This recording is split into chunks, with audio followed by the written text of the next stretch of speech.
Well, I don't know if the first Facebook Live that I did was all by myself.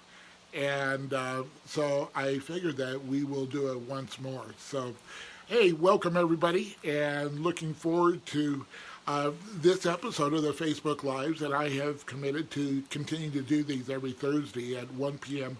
Mountain Time. And if you're on, could you let me know if you're able to hear me? So it's technology is doing something a little bit strange today. But anyway, the question that I have today is Yoda lying?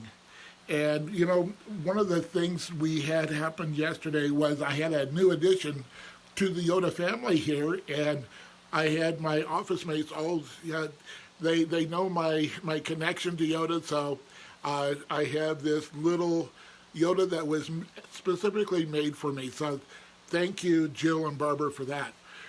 So is Yoda lying? Uh, there's three things that I think concepts that came out of the Star Wars movie around Yoda that are really impactful for all of us. And so I wanted to go over those really briefly today. And, you know, I'm going to answer that question, is Yoda lying, at the end of the few minutes here going over the three concepts. So the first one is no try.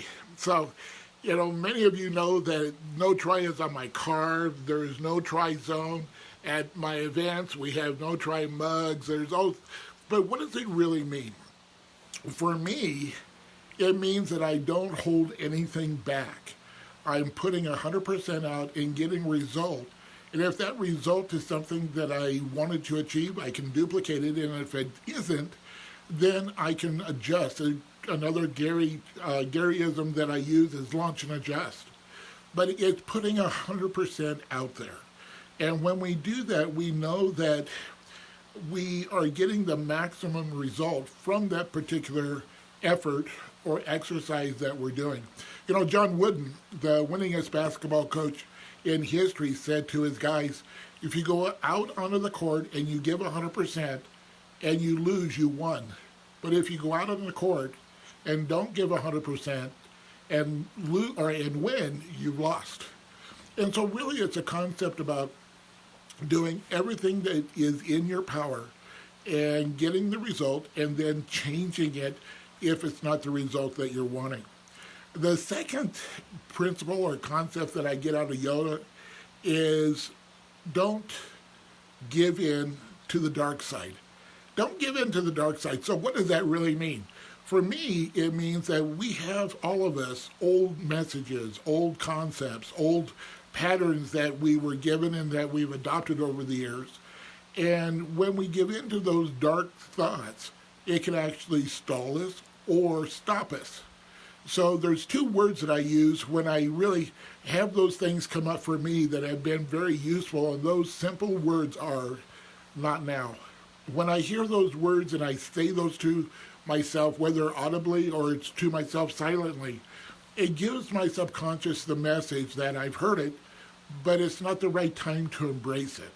And so what I'm able to do is to continue to move forward. It may not feel like anything has changed to the positive, but now I can have a conscious choice whether or not I want to go down to and through the old patterns, getting a result that's very predictable, or if I'm building and going down a new path that can give me the results that I truly desire.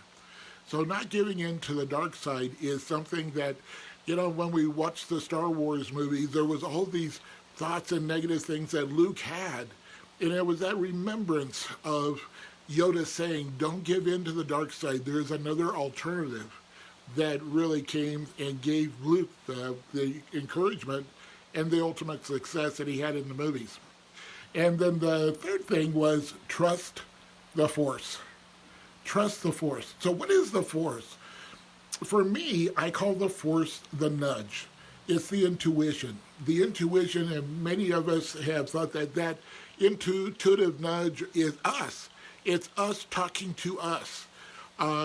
Dr., I believe his last name is Wolf. He was in the movie, What the Bleep Do We Know?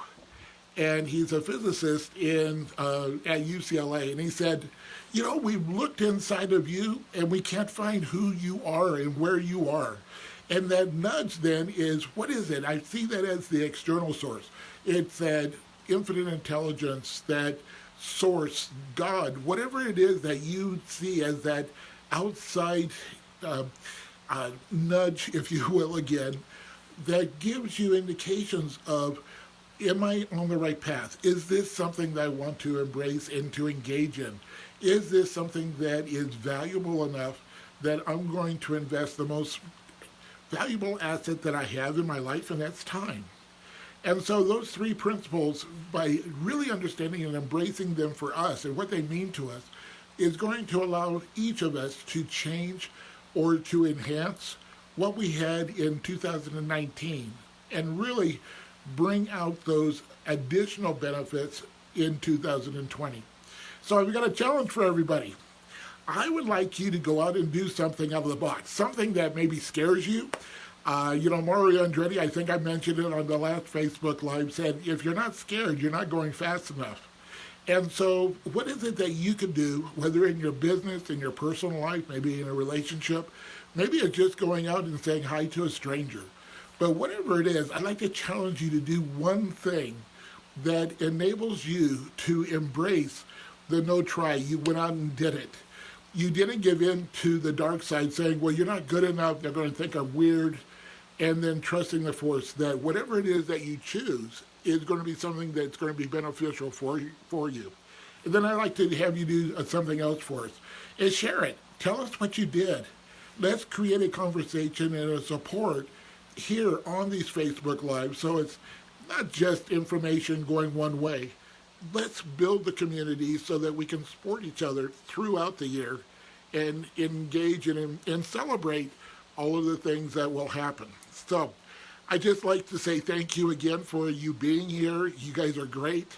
And hopefully I see a bunch of you at boot camp coming up.